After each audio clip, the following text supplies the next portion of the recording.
Hi, everyone, and welcome to the Crossroads of Health and Hunger, a webinar series put together by U.S. Hunger. We are a 501c3 organization whose mission is feeding families today and uniting them to a healthier tomorrow. We deliver fresh produce and healthy pantry boxes discreetly to families in need, and we use technology to bring voice to the verbatim stories of currently more than 130,000 families. Today's webinar series, it's a satellite event in preparation for tomorrow's White House conference on hunger, nutrition, and health. We're really excited about that. And our discussion today delves into areas we believe are critical if our country is to build a national ecosystem that truly addresses root causes of hunger and nutritional insecurity.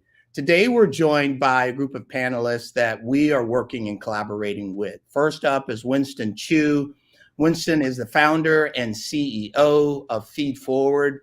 He's a native New Yorker, received a degree in mathematics and finance, and over the past decade, he's been a chef and a co-founder of several food and business or advocacy initiatives before recently launching Feed Forward. It's a first of its kind food impact enterprise committed to positive and enduring change in our food system through work that leverages innovation and technology. We're excited to be partnering with Winston, and welcome to the discussion, Winston. Thank you, Rick. Our next guest is Gwendolyn Budson. Gwendolyn is the CEO at United Against Poverty. She's got over 15 years of nonprofit experience. She's worked with the Salvation Army and Goodwill Industry in several key executive positions, and has a love for helping people. You can see that at UAP's campuses when you go there. She has extensive executive management experience and holds a master's in business administration. Her passion for nonprofit industry is evident, and in her dedication to the employees, the participants in their programs, and the communities they serve, you can clearly see that. Gwen, welcome to the discussion this morning. Thank you, Rick. Next, we have Cindy Alexander. Cindy is the Chief Adherence Officer of Adhere Health. She's got more than 20 years of healthcare expertise. She focuses on product and organization strategy, client success, and leads Adhere Health's technology-enabled clinical services delivery nationwide. She's also responsible for the senior executive management of Adhere Health's high-touch pharmacy called Adhere RX. Cindy holds a BS in nursing and MS in healthcare administration from the University of Tennessee, Knoxville, and is an advisor and ambassador to our mission. Cindy, welcome to the discussion. Thank you, Rick. And last but certainly not least, Philip Middleton. Philip is with Illumit. He's the VP of Social Determinants of Health there. He leads Illumit's SDOH efforts to assure health equity. Really excited about this partnership and the work we've been doing with Illumit over the past several months. He's been in healthcare for the past 26 years, has a passion to help all people gain access to healthcare. That has led him to his current position: determined, competitive, compassionate, resilient, and a tolerance to do hard things. Has helped Philip be successful in new areas. Has qualified and raced the Boston Marathon, completed 7 Ironman races, and from what I have observed, brings that grit to the health equity conversation. Philip, welcome to the discussion. Pleasure. Thank you, Rick. Panelists, excited to have you all here. Let's just dive right in. Our first question centers around this ecosystem of collaboration. And the environment we have today around addressing food insecurity, it tends to create competition rather than collaboration. What we're working towards, and I know each of you are working toward, is an integrated strategy with community-based organizations, corporations, with healthcare, and other data-focused organizations. And a collaborative approach is critical because food insecurity, as I know you will all agree, is a symptom wrapped in socioeconomic root causes that no one person or organization can solve. Using HHS Region 4 as an example, we provided some data to them with more than 40,000 food requests. As you can see, about half of that population has accessibility issues to transportation, for medical appointments, for grocery stores. About 40% are really dealing with economic instability. 12% do not have access to the financial system. They have to pay fees to get to their money. Nearly 50% do not have a computer or internet in the home. They access us through our mobile platform. And almost a third are disconnected from healthy food. They live in food deserts. Steeped in that is almost 58% of them are located in low-income, poverty-tract areas. And these are folks, by the way, that we do not market to. They find us organically looking for help. So clearly, this is not a food issue. And so I think we can't talk about collaborative ecosystems without talking about United Against Poverty. So Gwen, I want to jump to you first. UAP offers groceries, continued education, housing assistance, and many other services, all within its doors. Can you talk about what made you go down this route?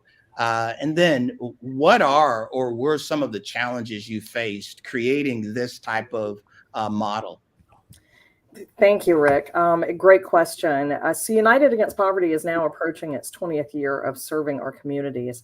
When we originally started the organization back in 2003, we were primarily focused on food insecurity and really getting food out to those who needed it most. However, of course, we had a lot of competition, but we also very quickly realized the needs of the community were much greater than just the food insecurity. I mean, in Florida alone, we have 32.9% of individuals that fall beneath the 200% of the poverty level.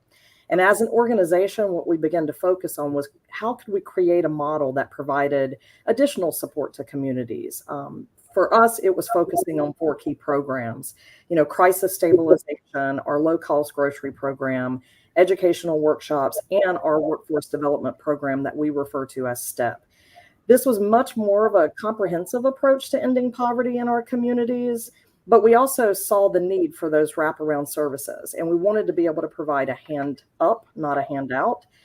Additionally, as you stated, we struggled with collaboration with other, being able to find those other resources.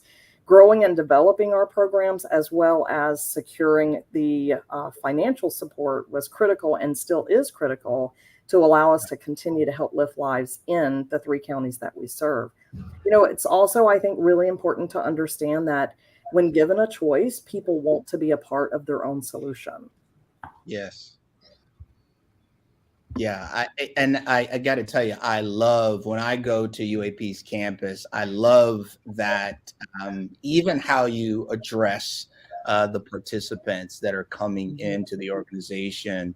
They are treated as customers and clients and people who are in need of vital services that you provide. And so I love how you are taking an approach to wrap healthcare and training and education. It's much in the same way we approach it, which is why I love our budding partnership here. You are using food as a great social connector, right? To establish relationship, but you don't stop at food. And it seems too often our current model around the country, it focuses on this as if it is a food problem. Right. And it's not a food problem. And I just love the heart through which UAP is approaching that and addressing that. I think it is a model for anyone to see. They should come to your campus, no doubt about it, and see how you guys do things. I want to jump to our second community warrior, Winston Chu. And Winston, in this environment where community organizations and programs are all vying for the same dollars, you kind of heard Glenn allude to it as well.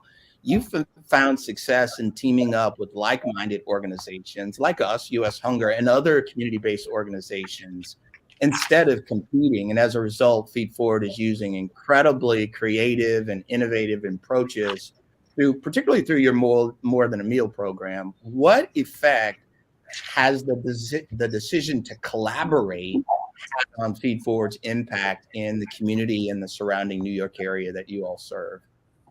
Thank you, Rick. I think that's an excellent question. I think for us, we know for sure the impact is almost immediate. By removing the barriers from coming from distrust within the community, often from negative experience that may have happened in the past. Often families are jaded because they are either not getting the information or information is not streamlined to them on the basis in which they allow them to plan and be resilient. We've took the approach by taking technology, working with the U.S. Hunger Group and other organizations to build transparency and visibility within the community. How does that work? Simple SMS text to help build reservation systems so that pantry lines are being better planned out, understanding the household size to the individuals that we're serving. I mean, potentially, are there any cultural barriers when it comes to food, when it comes to access? What resources are available locally, and taking all that and bringing collaboration together by building the partnerships are important for us to continue to build upon that trust system so that we can address the individuals and increase their likelihood of wellness within those communities. For instance, within the New York City area, we work particularly in Brooklyn and Lower East Side and the Bronx. But those activations aren't just more than a meal and feed forward alone. It takes an army. It takes organizations partnering up with mental social services, educational services, even elected officials to bring that transparency to say how do we bring our core competencies as organizations and what we know what we do well is organize, streamline, and coming from a background as a chef, we know how to cook good food and feed people and communicate so that we can break bread together within that community. Often through those conversations, it softens up the tone where accountability is held, where we're saying we're bringing food and we're bringing good food that meets the needs of the individuals. That often, when that need is met, those individuals often come back and say, that was great, what else can you help us with? And through that, we connect other partners like the U.S. Hunger and Gwen, the UAPs of the world to do their work. You guys, we treat the symptoms and the symptoms of the individuals by understanding who these individuals are, by assessing through conversation and saying, hey, I may have a little ailment that requires, a checkup. How do we connect them with an organization that can help manage that, plan that, and assist? Because by no means are we the experts when it comes to that. But what we do well is, feed people and get that message across. I'm going to jump across the aisle to our healthcare partners in a minute. And really, there's just, you cannot disconnect healthcare and hunger and nutrition from one another. And I'll share some data with you using Region 4 HHS again to highlight that before I jump into Philip and Cindy. But there's a tone, an underlying tone, Winston and Gwendolyn, both to your comments, and I just want to call it out because they're pillars of ours here: dignity and discretion. And I've seen in both of your programs, those are two fundamental principles. And in a quick 30-second maybe reply, what role does dignity and discretion play into your programs, both of you? Because I think that's an important element that needs to be included in any decision the White House makes around this national ecosystem. So, Rick, it's the foundation of our programs. Dignity, everything we do is about preserving the dignity of the participants and the members that we serve. Yeah. So it's the foundation for what we're doing. Yeah. Winston, any ads there? I completely agree. Communication, transparency, accountability, being accountable in our actions and our words and promises, and bringing those resources to those communities, when we say we do, is huge. It shows, it's night and day in terms of, the ability to continue to build a path forward. Yeah. I'd add is the foundation of trust. And as I shift over to Philip and Cindy, two organizations that I have seen really push to try to understand how do we connect folks from a healthcare perspective to some of these valuable and needed resources, and trust seems to be the key. At USH, we always say it's not about food. And at first that sounds a bit ironic because we're talking about food insecurity, nutritional insecurity. But the truth is, by the time a family is reaching out to us for food assistance, they're already hurting. Something or things were already in motion that led them to us. Rent is too high, food is too expensive.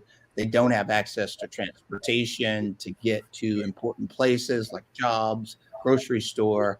Hunger is a symptom of a much deeper issue. This is further compounded by the fact that a majority of these households are also managing often serious chronic health conditions. As this slide shows, using our Region 4 HHS data, these were the top self-reported illness that our folks requesting food shared with us: hypertension, arthritis, diabetes, heart disease, obesity, etc. Almost 73% of everyone requesting food is managing a chronic illness. And about 40% of those, particularly the HHS Region 4, they're different in other regions, but do not have health insurance as well. For those that do, Philip and Cindy, I know your organizations are really in the fight to really help solve this issue. And this is why USH is proactively seeking partnerships with the healthcare community at large. So, Philip, Illumin is has been working hard to seek out community-based organizations like us and other resources to bridge the trust gap through addressing needs like food insecurity and transportation. Can you tell us what you're learning through this process as you all are gearing up? Yeah, happy to do so. Well, you've already heard leading up to my turn here that the word trust has been mentioned in almost every comment. What we have to do is we have to find creative ways to actually speak to the beneficiary, the patient, in a way to where they'll share the story. As you mentioned, food is health, and what we are working on is how do we reach this population in a way to where they'll tell a story that allows us to truly help them. You mentioned hypertension as the first reported disease. I think the fourth was heart disease. So we've got a lot of analytics that we take a look at. We can get as granular as we need to when it gets to looking at hypertension with a subset of hypertension with heart failure, where they've had at least one chronic event, lives in a dual adjusted, the ADI index of 88 or greater. We can really get granular with patients that have a high acuity comorbidity. They're really sick. It doesn't change the fact that they don't necessarily trust whenever they've been in a system, they've sought help, they hit walls. It's frustrating. They don't feel well. So how do we bridge that? We're really taking this one call at a time. There's large organizations out there, you and I talked about this, that have been trying to do health equity intake assessments for years. And even these organizations that have hundreds of people making dials to their patients, they're not making the inroads that they need to be able to measure the results. Are we impacting the individual patient's health outcomes? And what we've learned is when you take the time to learn the story, it doesn't necessarily happen with one phone call. The other piece of it is they trust their primary care provider. The primary care provider, in many patients' mind, will invite them to their Thanksgiving table. They have a seat. And for the physicians who create that culture with their patients, those patients will share their story.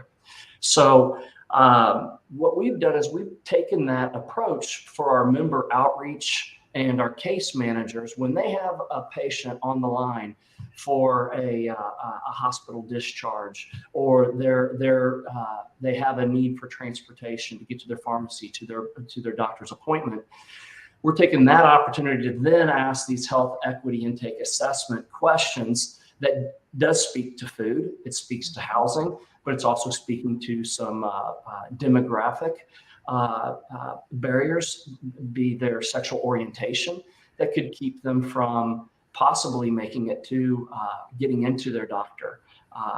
We heard about dignity.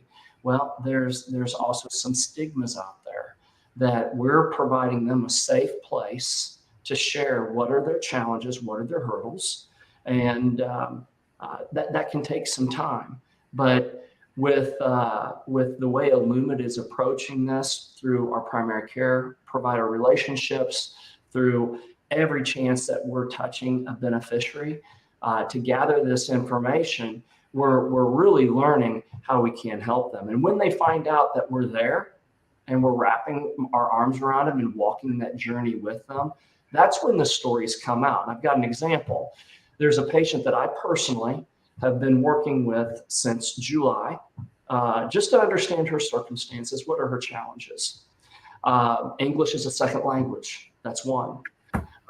She is living in the basement of her daughter's home. She's very thankful for that. And but she has diabetes. The basement's cold. It's damp. She's got some dexterity issues. She does drive. She has her transportation is taken care of. First conversation, she really didn't indicate there being any concerns. She then calls me a couple weeks later, and she shares that she is running out of food. Her government assistance isn't getting as far as it used to. What used to get her 3 weeks is now getting her 2 weeks. So there we're experiencing shrinkflation in the food that's on the shelf. And she is also helping with her grandkids while she lives in the basement. She goes up and takes care of the kids when they get home from school until her daughter returns home. It wasn't until the third conversation she indicated that, because we had asked the safety questions on the intake assessment. And you know, it's heartbreaking whenever you hear someone talk about how they're scared in the house that they live in. So now she's concerned with even going upstairs to access a microwave, to access a refrigerator. So she is going to her appointments, but we've identified more than just a food insecurity. She does have that, but she has a safety issue. So now we're looking at housing opportunities to help her out. And that level of trust took some time. So now we have case management involved. We have member outreach involved. We have myself involved. She feels safe. To now then, how do we get her plugged into the community-based resources, which that's for a little bit later in the conversation. But without that trust, you're really not going to get very far with really being able to move the dial with their health and their needs. Yeah, and I got to tell you what I love about just the faces on this screen is this impulse to try to figure out how we collaborate across the lines. Because when you look on the screen, the answer to all the questions are here. The issue is that our current system does not have a highway system that connects us at all. That leads me to you, Cindy. At Here Health, you have a team dedicated to helping members find resources for a number of health plans across the country. And you speak, can you speak a little bit more to that? I mean, Yeah. your team, you're talking to a ton of folks. What are some of the obstacles you face? Absolutely, Rick. Thank you for asking. Yeah. We have more than 30,000 outreaches a day with 1,000 plus clinicians daily reaching out to members and or patients. And part of that is we built a purpose-built, innovative technology platform to be able to keep track of all these outreaches and the needs that these members are needing, because the need is we are addressing adherence at the crux of this, right? But what is the real issue? They're not taking their medicine, it's medication adherence, but it's the social determinants of health that we are really addressing. And it's the trust in being able to have those conversations, the motivational interviewing, the continuation, the checking in on these members every day after we sign them up to get food, right, Rick? And part of it is we use findhelp.org or used to be Aunt Bertha, but that's not where all the resources are. Winston may not be there on findhelp.org, or Gwendolyn may not be there. There's not really a good national place for us to go look to find all of those resources that may be available. The health plans provide these benefits, right? But however, sometimes the transportation benefits run out, the food benefits may run out, and there's not anything left. So we, as a organization, seek to solve, right, after that member has that conversation with motivational interviewing. And I think Philip said it. Today there is a one issue. Tomorrow there's a different issue. These people struggle daily, and it's whatever we had today is not what was yesterday. Yeah. So that is, Rick, it's a struggle to find where all those resources are, right? Where else can we find it? We have the health plan benefit package. We have find.org or Aunt Bertha, but where else are these places, right? How is it easy to find all of those places? That's a struggle. Yeah, and it's not. You use an example in a conversation we had last week. You have a scenario when if your child swallows poison. We have a scenario nationwide if there's a pandemic or a disease, and call poison control, was your words. If there's poison, if there's a disease, they go to the CDC. If they're food insecure, right, navigate a sea of options. Absolutely, Rick. There's not a poison control for social determinants of health, right? There's not a place for us to find these. Because we built it in our platform. We've built the benefit package in the platform, so it's innovative. So our clinicians have it right there at their fingertips. So if there is something there, we'd love to have it because it's instant, right? We've got that person. Our platform allows us to reach out to that person in the gap, Rick, when they are most in need, and so they will talk to us at that point. As Philip said, that's when they need you, right? They're gonna talk to you when they need you. And so if we could give them that resource at that moment. Yeah. Well, Rick, can I add something to that? Please. Is that they, like as you said, Cindy, the resource may be there today. They may be able to find this in a Google search, or their family members that are trying to help them as caregivers find it, but then it's not available. That organization may be capped out. So then what happens is they get so frustrated, and ultimately they feel left behind. So they kind of give up. And if there was just, and I say just, tongue in cheek, a way for them to be plugged in, no matter whether it's rural, urban, suburban, it doesn't really matter. Why does it have to be different for urban versus rural?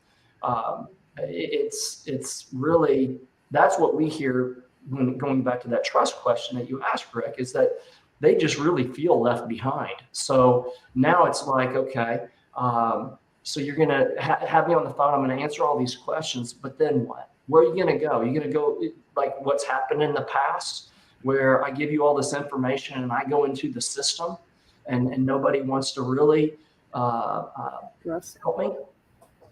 Yeah. Philip, that's exactly right, because we have to continue to follow up and support and help. It's when you call one and then it's tapped out, or there's no food left, Winston, right? When they're last in line, or there's no Gwendolyn there in that community. What else do we do? It is hard, Philip. That's the hardest part. And so with Dignity, we use our clinicians to be able to solve for that, right? So they're on the phones calling, and then that they actually have that solution to offer that patient and member. So it's not them feeling like I'm begging again, or I'm in this situation that got me here, and it's just reliving it. So it gives them some trust and hope that they are looking for and need in those vulnerable times. And I'm watching my community-based organization partners vigorously shake their head yes. Yes. And we create this loop because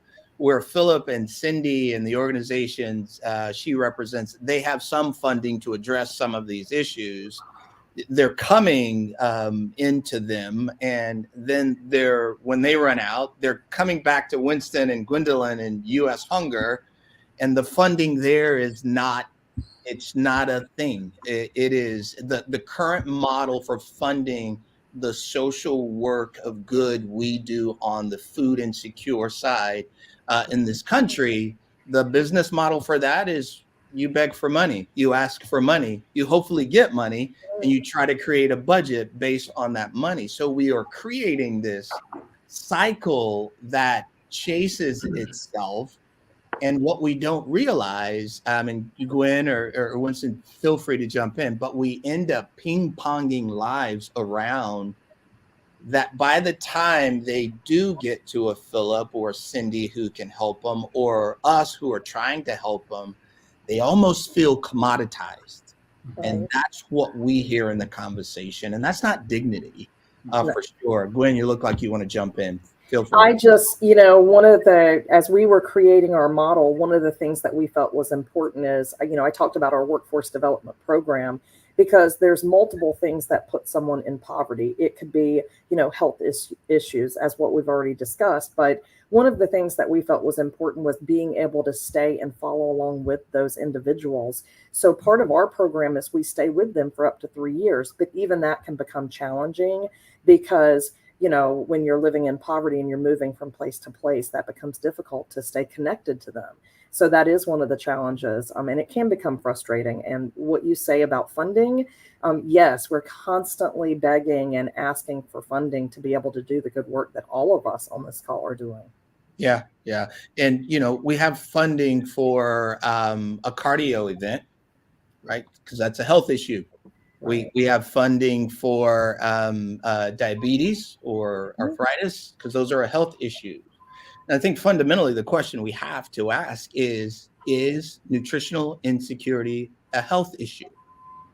And if it is, then why are the instructions not as clear as a cardio event or a hypertension event or any other of the chronic illnesses we address? Those things have real clear rules Right. to make sure there's funding in a place to solve that health disparity or health issue. Not so in the area of food insecurity. So hopefully, as some are listening today, and we're talking about nutrition, health, and food, that we're thinking about some of the things that we're saying. Let me ask each of you the same question. Where is the disconnect between people and services, and how can we bridge that gap together? Winston, I'm going to start with you first. Excellent question, Rick. I think we all mentioned it in some way, shape, or form. It's managing expectations, communication, where when it breaks down, often we need to be able to build transparency. And I think there's often opportunities when, things of, nature of like the food doesn't show up on time or somebody's not being accounted for. We find that within our work, that's where we actually do the most building. Like last week when we had a truck breakdown from Hunger Free America coming into one of our activations, people are lining up for 2-3 hours. We're all waiting for the food. But often towards the end of the event, when we're sending a text message and saying, hey, this is what happened today. There was delays. It's unfortunate. How was it that, we're all waiting here, and, how do we manage that communication better? Often we get the text back and say, thank you. We appreciate you at least letting us know. We know things happen. So I think that is a way where we can continue to build trust, where we can build visibility, but also feedback. Things that we employ is taking the path of least resistance. How do we create these open source models where we create benefits for our constituents, for our communities, and then share that data so that we can help and bridge. Playing to our core competencies. We, five of us sit here talking today, come from 5 different organizations that do things well and things that maybe we need a little help with, and hence the reason why partnerships are so important. Rick, we have conversations all the time. How can we have our data less siloed? and bring more cooperative data so that the space is big enough that we can all work together and fill in those blanks, so that when it comes that there's a missing gap, we can identify it, but we can also source it and say, look, as I mentioned before, we're not competent in this, but we know, UAP can definitely fulfill this. It's all about also the journey. As Gwen said, people move. Sometimes they move out your zip code or out your district. Those are ways in which we can have people re-register and then redirect them to a neighboring organization that we already have a great relationship with that can assist. Often, when it comes to hunger, we have enough food. Whether we have enough quality food is one thing that we have to address. And second is that it's a logistic problem. Often there's food sitting there. Went to an event this past Saturday and we had about 6 pallets of food. A pallet was unused, but perfectly good vegetables. How do we quickly redirect that food so that it's transferred to an area of use so that people can benefit from it? So we have to continue to build trust, hold ourselves accountable to what we promise. And I think that the key thing, as Philip says, getting that information just in time, because that's when people need it the most. That's when they're most vulnerable, and that's when they're looking for reliability. And as with any other service or product that we build here in America, I believe that when we serve our communities with dignity, respect, and with giving them the ability to participate and give feedback, that's when we're building the tools. Our technology is great, but without that feedback and the nuances that create qualitative, resolutions, we're all running in circles. So. Yeah, I'm going to jump. Same question to you, Gwendolyn. But I also see a question coming in from one of our viewers off of YouTube. And their question, so if you can incorporate this, I think you're the perfect person because I know you all address some of this in-house. Are we going to provide more funding for state and federal funding for general nutrition education programs? I hope so. In her example, like FNAP and SNAP Ed, you all focus on some of these programs in-house with your caseworkers. And she said these programs are boots on the ground fighting hunger. So if you can incorporate that into your question and into your answer here, disconnects between people and services, what do you see those to be and how do we bridge them? So, one thing I want to say is I think, the disconnect between people and services is awareness. And, in response to the question, we provide nutritional educational courses. So a lot of times what we will do at, one campus or another campus is we set up a table and we'll have a nutritional expert stand there and take items that are found within our low-cost grocery program and talk to them and teach our members how to create a good, healthy meal. Really, it has to do with education and awareness. I struggle with, and Winston, to your point, I struggle with the idea of food insecurity. And just to throw this out there, that in 2019, refed.org, they actually reported that 35% of all food was unsold or uneaten, which equates to, and this is shocking, 229 million tons of food or 90 billion meals. That's astonishing. And yet we sit in these groups and we talk about food insecurities and how to bridge the gap. Awareness is a big one. We try to utilize our grocery program to connect our members to other services that we provide. It's not enough just to post signs or throw something out on social media. We have to have that human touch to be able to create that trust and understanding that we're here to support. You have to be actively connected to the community, and I don't feel like we have a good platform to be connected. And oftentimes we are the boots on the ground that are out there, trying to connect our community individuals to not only our services, but our programs, and being able to get nutritional food out to them. Educate, inform, and collaborate. That's like the highlight of what I'm trying to say. At the end of the day, if families get what they need to thrive, we all win. I couldn't agree more. Philip, I'm going to come to you and then Cindy, you. Same question when you think about the disconnects and the gaps. How can we bridge that together? And if I could throw in, Philip, knowing some of the work that our tech team and your tech team are doing stuff way beyond you and I's IQ for sure. They've been spending several weeks, maybe months now, just integrating our systems to communicate fluidly. You don't have that as you're trying to address issues with your organization. Every time you and I talk, it's like, what other organizations are out there? You want to know the UAPs and the feed forwards and the US Hungers, but you don't really have a platform that easily connects you directly to them to address often the non-clinical issues that are either creating and or exacerbating the clinical issues you're addressing. Would love to you to take that on as you answer this question about gaps. It's maddening. It's maddening that I know what I'm looking for. I know the organizations I'm looking for, and it's almost, it's like hide and seek. I can't find them.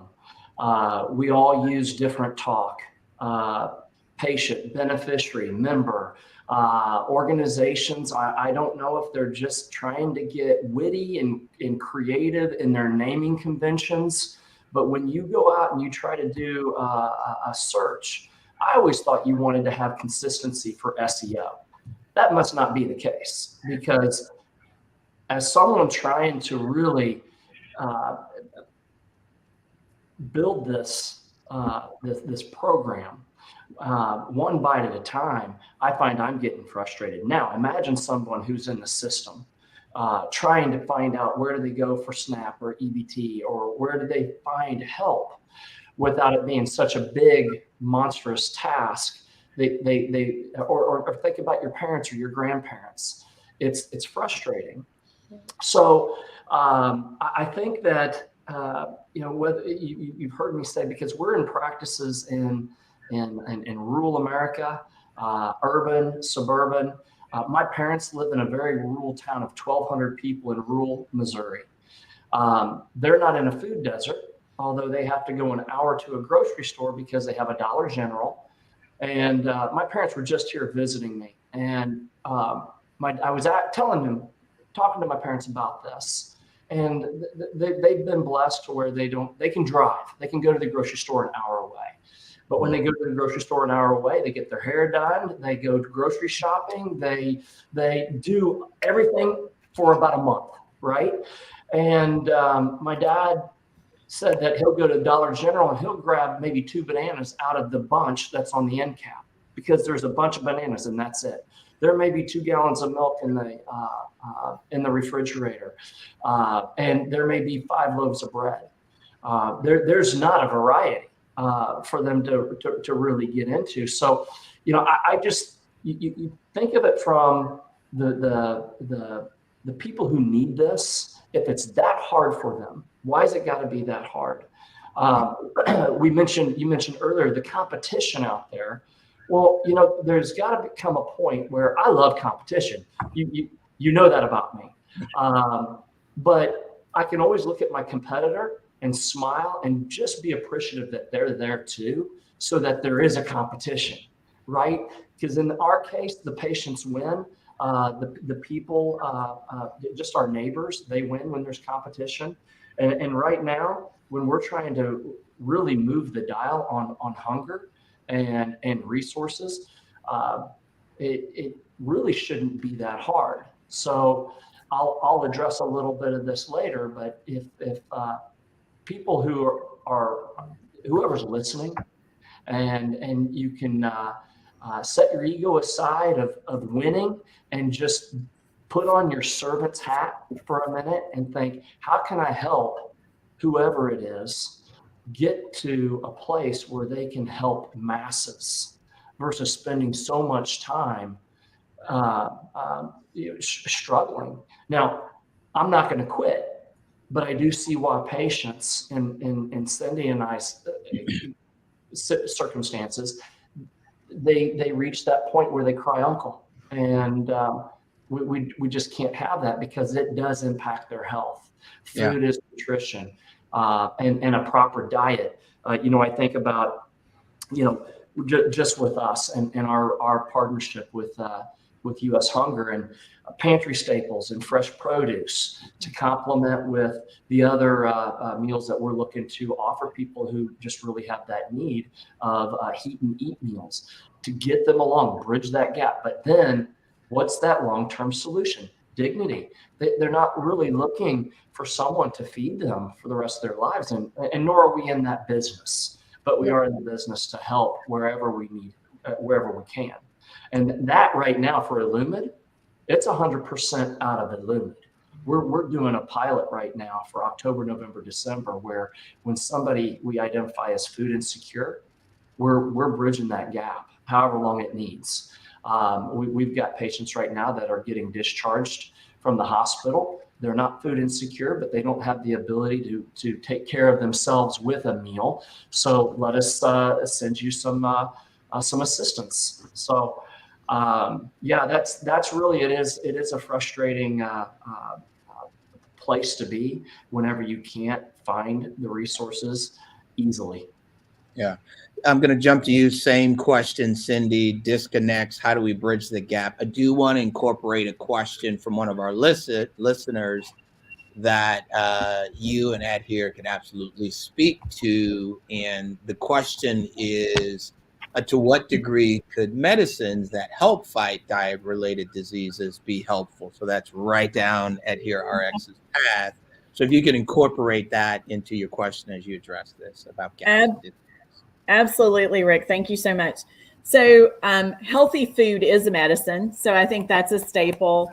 We work with a lot of dual special needs plans.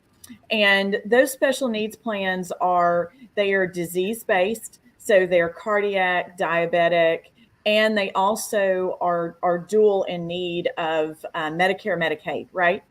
And so they have all these gaps, right? They are in need maybe from not only a disease-based, but also they have medicines they have to cover off on. And so as we look at it, it's not just a lot of the medicines now are $0 copays, right? They've done a lot of that and taken care of that. We at HereRx are delivery to the door. White glove service. So no matter where you are, you can get a delivery to your door of your medicine from a courier. So that being said, that kind of fills the gap. But what's not there is how do you sign up, right? Mm-hmm. The infrastructure and the connectivity of how do you sign up? Many times even mail order pharmacies for our members are so complicated. We stay on and fill it out with them. Right. So I think that's the boots on the ground service. How do we connect all of the services, right? There are a lot of services out there, but how do we put those tentacles? And Rick, we know it by the data we're tracking, but how do we connect that healthy food, which is medicine, along with that insulin dependent diabetic, right? Who can't have starch-based vegetables because that's all they have available, right? And because it lasts forever versus fresh fruits. How do we connect those people, Rick? How do they access it? And I think that is an age-old question, which we solve day in and day out with a motivational interviewing with the member, staying on the phone, filling out with them the information needed, right? So where do you go? And then following up, but it's also access, right? So when you look at public and private sector, how are we connecting? To me, that is the challenge. How do we connect the ability for us to have access to that? Yeah. In these dual SNP plans, there's a lot of design, right? We spend a lot of design on these plans, but there's no design in there packaged for healthy food. There is a lot of design on transportation. You get 12 transport. I mean, you get a limited or unlimited transportation, but there's not a focus on the healthy food support or what else is available, right? That we need to be thinking outside the box about. Or how do we fund that, right, Rick? So the challenge is there, right? It's there. And I see all of my community-based partners saying amen. Absolutely. We're going to jump. I can't believe we're in the last 10 minutes, 8 minutes stretch here. And I want you guys to think about this question before you jump in, and I'll add a couple of comments. But, if the White House is listening right now, really think about what is that thing or a couple of things you really want them to hear from you, from your vantage point and viewpoint of the work you're doing on the ground, whether you're on the community side of engaging these families and individuals, or if you're on the healthcare side of trying to engage them from a health perspective. And so think about that for a second. Someone's listening. What message do you want them to take away as they architect, hopefully with us, as they architect a national ecosystem that truly addresses root cause to health and hunger and nutrition? Gwendolyn, I will start with you so you have the least amount of time to think about that answer. That's okay. So I will say, I like I said earlier, I struggle with why food insecurity exists, period. The food is readily available. What's not available is the collaboration and how we navigate that and get it out to our community members, our individuals. United Against Poverty is ready to collaborate with any organization out there. We're willing to break families out of the cycle of poverty. We want a seat at the table. I mean, the effects of the pandemic, the need is growing and our biggest challenges lie ahead. Food is the beginning of getting a family on the path to self-sufficiency. And we have to have the continued funding and support for the food programs. It's really critical to reducing or eliminating food insecurities. Yeah, I love that. Winston, I'll go to you next. They're listening.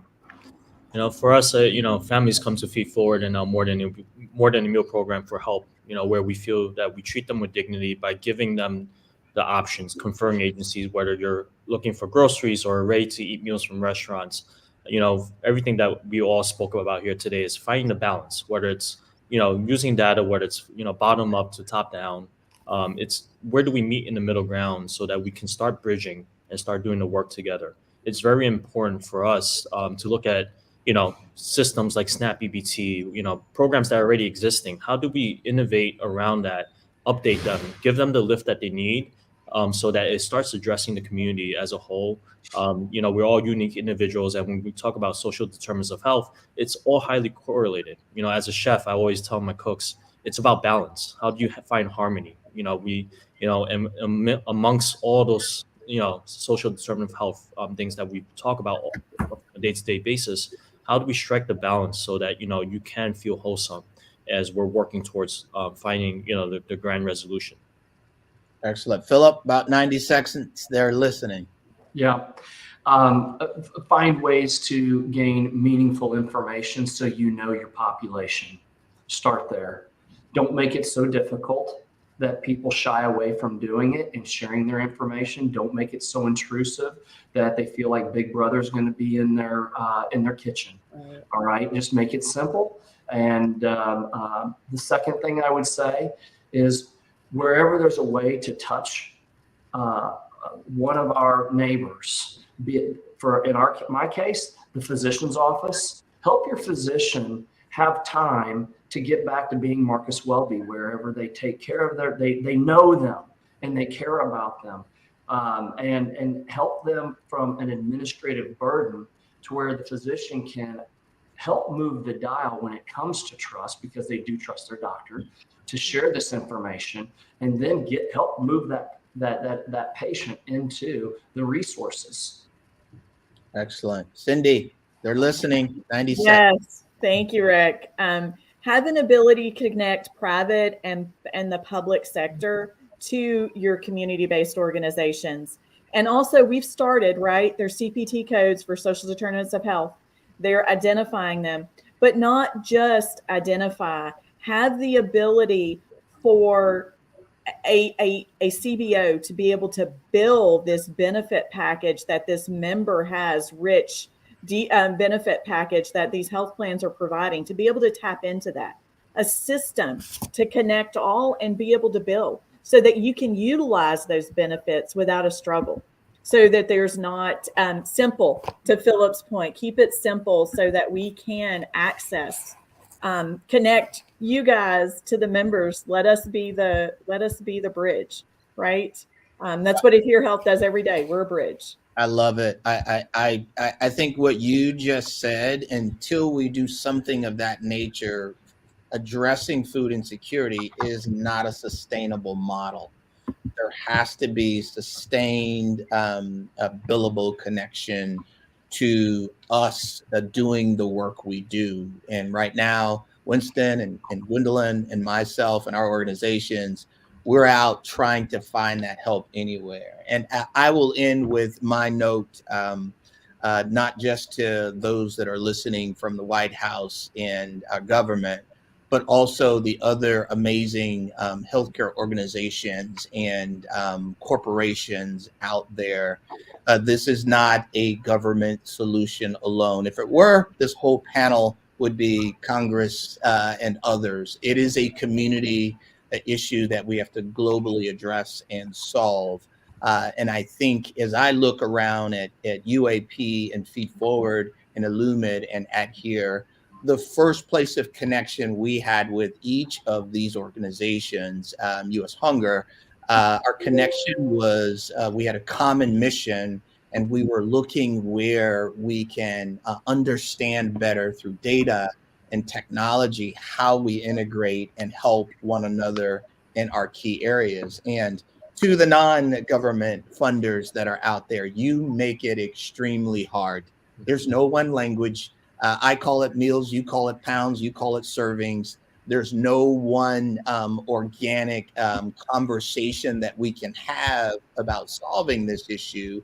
If we can't have one organic conversation in the same language, how can we ever really address root causes? So I challenge you to really build collaboration into the funding criteria. I spent months with Philip and his team getting data integration right, but on a grant, applying for food, it's very limited on your data requirements. Actually, you let me set the rules and it's different language. And so how can you possibly use all of that different language to solve anything? So that is my one leave for the day.